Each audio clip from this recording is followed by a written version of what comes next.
ស្រគំណាតអើយទុកសោកឥតស្បើយខ្ញុំនឹករថ្ងៃភ្នំយាយខ្មៅអើយនាងជួយកាត់ក្តីយួនប្ដូរឈ្មោះថ្មីក្រឡៃសាវតាអ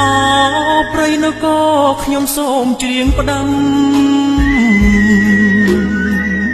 កូនខ្មែរចងចាំមិនភ្លេចទេណាយួនប្ដូរឈ្មោះអ្នកកុំតូចវាសនាថ្ងៃមុខសច្ចាជួបដូចបំណស្រណោះភ្នំតូនឹកឡើងអួនណាស់ខ្មែរក្រោមមើលសែនទួញយំអាណិតវ៉ាន់តែស្ទឹងអើយអ្នកសាំងសីពិតខ្ញុំមិនក្បត់ចិត្តសូមស្បត់ជាទ្វេអោព្រៃនគរខ្ញុំសូមលាមិនភ្លេចអ្នកឡើយលុះជីវិតស្អីស្មោះពុននឹងហើយមិនដេចឡើយធ្វើឲ្យបដូរផ្ដាច់និស័យជាមួយខ្មែរខ្ញុំ